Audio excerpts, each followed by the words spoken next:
কান ধর, তিচালাকে গলায় দড়ি। একটু কান ধরে উঠবস কর।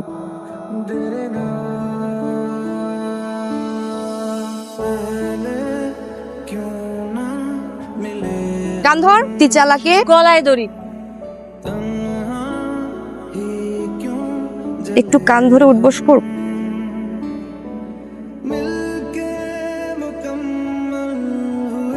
আপনারা কি আমাকে মারবেন? প্লিজ আমাকে মারেন না, প্রচুর খিদা লাগছে। দিনের সময় এসে আমি খেতে যাবো। তো আমরা খাওয়াইতে নিয়ে আসি। ওর একটু খাওয়ান দে তো। ভাই ভাই ভাই ভাই কি হচ্ছে এখানে? যাও। আর ভাল লাগতেছে না, আমার না ক্যাম্পাসে দিতেই মন চাইতেছে। কেন রে, আবার কি হলো? একদিকে নিজেদের পড়াশোনা, অন্যদিকে নীলা গ্যাংকে পাশ করানোর দায়িত্ব আমার নিতে হবে। এটা কি কোনোভাবে হয়? ঠিক কথা বলেছেন তো। এত চাপ তো আমিও নিতে পারছি না রে। জীবনের চাপ মনে হয় অনেক বেড়ে গেল, গতি কমে যাচ্ছে। এই কারণে কিন্তু মন ছোট করলে হবে না, এই কারণে কিন্তু ক্যাম্পাস ছাড়লেও হবে না। আজকে না টেস্টের রেজাল্ট দেবে, হ্যাঁ। তাহলে চল ক্লাসে চলে যাই। তোমাদের রেজাল্ট দিয়েছে গতকাল। কি রেজাল্ট? কথা বলেন না কেন? সবাই চুপ, লজ্জাও করে না। বলো কি রেজাল্ট? কি রেজাল্ট হয়েছে? একটা ক্লাসের সবার একসাথে খারাপ রেজাল্ট। তোমাদের বাবা মার প্রচুর টাকা, তোমাদের দেখে আমার বিশ্বাস হচ্ছে তাদের বাবা মা একদিন শেষ হয়ে যাবে। কারণ যেভাবে তোমাদের অপচয় করা জেনে না বুঝি টাকা শেষ হবেই। এই তুমি জানো? স্যার আমি হ্যাঁ, তুমি তো এদের লিডার না? তোমার কি রেজাল্ট? স্যার হয়েছে আর কি হয়েছে? হয়েছে একটা হয়েছে একটা কি বলো সবাইকে, শুরু। ফেল করেছি ফেল করেছো? লজ্জাও করে না? কয় সাবজেক্ট ফেল? সব সাবজেক্ট। সব সাবজেক্ট ফেলের দিক থেকে তুমি লিডার। তোমরাই ধ্বংস করবা তোমার বাবা মা। গোলাম আব্রাহাম, বসো বসো বসো। দেখো এই ছেলের দিকে তাকাও, শিক্ষা নাও। ওর নাম হচ্ছে আব্রাহাম। যেমন তোমার বাবার গাড়িতে করে আসো, ও সেভাবে আসে না, দু পায়ে হেঁটে আসে। নিজের টিউশনি করে ও সংসার চালায়, নিজের টিউশনি করে ও পড়াশোনা চালায়। টাকা পয়সার কারণে স্টাডি গ্যাপ ছিল, করতে পারে থেকে ভালো রেজাল্ট করে, ব্রিলিয়ান্ট রেজাল্ট করে। দেখো ওকে নাও, তোমার উচিত ও যে পথে যাওয়া আশা করে সেই পথে ওকে ফলো করবা। পায়ের ধুলো বাড়িগুলো নিবা, এগুলোকে পড়তে বসার আগে খোঁজ করে ছাতু বানায় খাবা, তাতে কিছু হবে। গ্যাপ থাকার পরেও সে সব থেকে ভালো রেজাল্ট করে। তোমরা রেগুলার ক্লাস করে ভালো রেজাল্ট করতে পারো, করো ফেল করো, বসো, সংশোধন করো নিজেদেরকে। ভালো রেজাল্ট দেখতে চাই এরপরে আমি। আর এই যে নীলা, ফলো করো ওকে। স্যার সবার সামনে আমাকে যেভাবে অপমান করছে ব্যাপারটা আমার ভালো লাগে না। প্যারাল ইসলাম মামা, ব্যাপারটা একটু প্ল্যান করতে হবে, বুঝছো? সাইডে নিয়ে রেগুলার ডলার উপরে রাখলে সোজা হয়ে গেছে, দেখবি অটোমেটিকলি রেগুলার রেজাল্ট খারাপ হয়ে গেছে। কথা কি কান দিয়ে যায় না? কান দিয়ে তো যায় আপু। তাহলে কানে ধরতেছিস না কেন? কানটা না ধরি কি কয়? কি লাইন চলে? আদান প্রদান নাকি ভ্যালেন্টাইন ডেতে ঘুরতে লয়ে যায়? কান ধর আপু কানটা না ধরি দিমু নিচে বাজামু। আপু, গত পরীক্ষা আমি ওর কথা দেখে লিখে তো পাস করছি, এবার তো আর দেখাবে না কান ধরলে। এইটাই তো চাই, ওরা দেখে দেখে পাস করবে, স্যার জাজ করবে আমারে না। কান ধর। আপু আপনি মেয়ে হয়ে একটা মেয়ের সাথে এমন করবেন? তো কপাল ভালো না, বলো হলে ধরে 100 লইলে তো কানটা ধর ধর ধর কানে ধর, শক্তি করে ধর। বল অতি চালাকে চালাকে গলায় দড়ি। গলায় দড়ি। অতি চালাকে চালাকে গলায় দড়ি। না, বল এই গলায় দড়ি। তোরা কি দাঁড়ায় থাকবি? চালাকে চালাকে গলায় দড়ি। আপু আমরা কি করব? তোরা কি করবি তোরা বল। অতি চালাকে গলায় দড়ি। তুই মনে কর তোকে 100 লিচু দিলাম, কি করবি? সে কি 100 লিচু পেলে প্রথমেই আমি এটাকে 3 ভাগ করব। 1 ভাগ ওকে দিব, 1 ভাগ আমি খাবো, 1 ভাগ ওকে দিব। শুনছিস? Very good.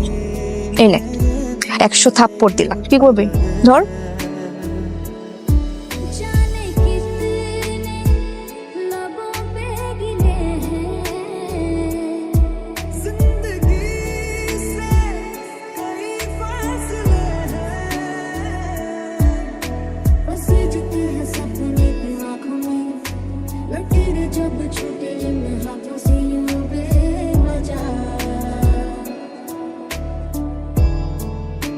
কেন্দ্রে কি লাভ হবে বল? ওরা তো আমাদের সাথে এরকম করবেই, ওদের সাথে তো আমরা পেরে উঠতে পারবো না। ওরা আমাদের থেকে অনেক ওভার স্মার্ট।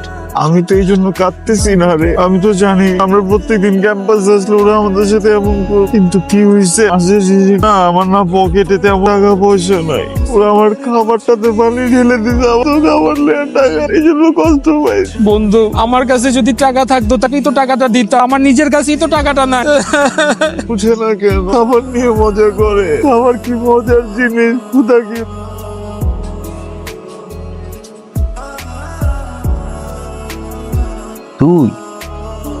তুই তো কি রে, হয় না সবাই? উই তো কি বং যে দর্শস রে বাইরে বা।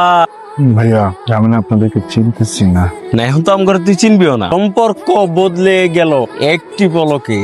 মনে কর পৃথিবীতে একটা মানুষ পাঠাইছে একটা কাম করার লেগে, কিন্তু হয়তো ওই কামটা করতেছে কি, এটা বেদবি করতেছে না? আমরা তো এখন তোর গারাম। আমি একটু খাওয়াটা শেষ করি। কি খাইতেছ? এই খিচুড়ি ভট পিয়াই এইগুলা গোস্ত কই? আগে খাইয়ালিস। গোস্ত নাই, আয় তোর গোস্ত আমরা খাওয়াই।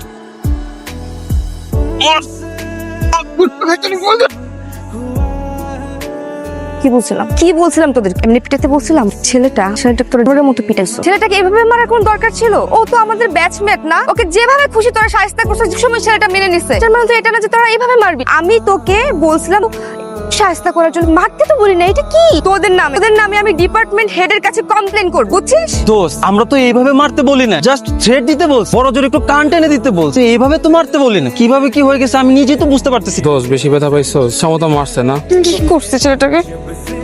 হ্যালো, হ্যাঁ কে? ভাই আমিটা কে? ভাই আমারে চিনতে পারেন না? আপলা ঠিক করছিলেন মারার লেগে। এই আমি রতন। তোর মেয়ে আপনারা তো খুঁজতেছি, আপনি কই? এইভাবে কি কাউরে মারে? এভাবে মারতে বলছি? এই মারতাছি মানে? আরে তো আমি মারার উদ্দেশ্যে ভার্সিটিতে আইছিলাম। আইতে যাই দি বানমরে কিছু বখাইটা বলা পাই না আমাছে। আমার কাছে যা সব রাখকে দিছিল, ফোনটাও রাখকে দি। তোর মেয়ে দেখেন দোস্ত, আমরা যাদের ঠিক করছি তারা মারে নাই। কি? হ্যাঁ আব্রাহাম, আমি খুবই সরি। আমি আসলে বুঝতে পারিনি যে ওরা এমন কিছু করবে তোমার সাথে। আমার জন্য তোমার খুব ঝামেলা হয়ে যাচ্ছে, তাই না? আমি একদমই প্রস্তুত ছিলাম না তোমার এই সিচুয়েশনের জন্য। আমি যে কি করব, তো তুমিই বলো আমি কি করতে পারি? নীলা, আমার শরীরটা বেশি একটা ভালো। আমি তোমার সাথে পরে কথা বলি। বন্ধু, জি বন্ধু। তুমি একটু ডাক্তারের কাছে নিয়ে চল। আমি নিয়ে যাচ্ছি। প্লিজ, তুমি আসো না। তুই আমাকে নিয়ে যাবি? আর টুপিটা? আছে টুপি আছে।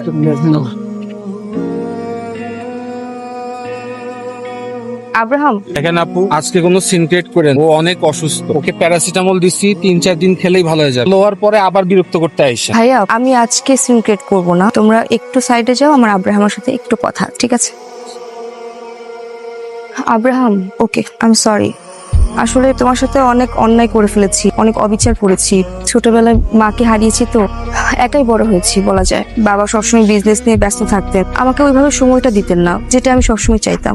যার জন্য জেদি প্রখা ভাবেই বড় হয়ে বন্ধুরা যা বলেছে সেটাই ভাবতাম সবসময় ঠিক। বন্ধুদের পাল্লায় পড়ে অনেক ফান করেছি, অনেক অপমান করেছি তোমাকে। আর এই ফান করতে করতে কখন যে তোমার সাথে এত অন্যায় করে ফেলেছি আসলে বুঝতে পারিনি। আমি খুব গিল্টি ফিল করছি, আই এম সরি। আচ্ছা, করলে তোমার ভালো লাগবে বলো তো? আমি কি একটু কান ধরে উঠবস করবো? তোমার ভালো লাগবে? আমার মনে হয় আপনি অনেক অস্থির হয়ে যাচ্ছেন। একটু শান্ত হওয়াটা জরুরি। শান্ত বললেই কি হওয়া যায়? আমার এত সার্কেল, এত ফ্রেন্ডস, এত কিছু থাকা সত্ত্বেও না দিন শেষে আমি খুব একা। মনে হয় কি মনটা মনে হয় বেশি একটা ভালো না আপনার? একটা গিফট দিতে পারলে খুব ভালো হতো। আমার কাছে তো কিছু নাই, কি যে দেই? ফ্রেন্ডস। আব্রাহাম, তোমার হাত কাঁপছে কেন? First time female friend, very nervous, whole body shaking, not only hand. তুমি কিন্তু দুষ্ট আছো।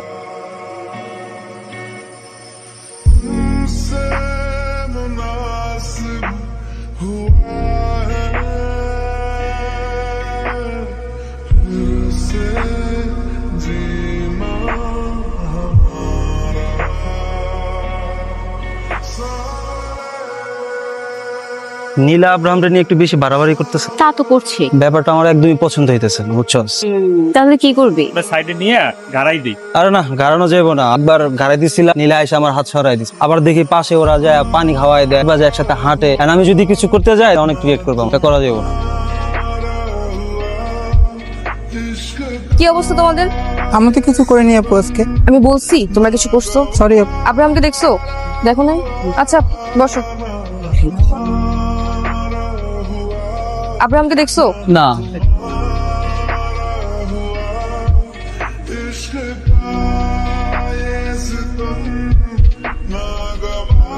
পৃথিবীর প্রত্যেকটা মানুষের জীবনেই অনেক ঘটনা, আর এই ঘটনাগুলা কাউরে না কাউরে কইতে পারলে এই ঘটনাগুলাই একসময় মানুষরে গিলা খেতে থাকে, মানুষরে হিংস্র বানায় দেয়। কেউ পরিবারের কাছে কয়, কেউ বন্ধুর কাছে, কেউ প্রিয় মানুষের কাছে। কিন্তু আমার তো কেউ নাই, এই জন্য কথাগুলা ডায়েরিতে লিখলাম।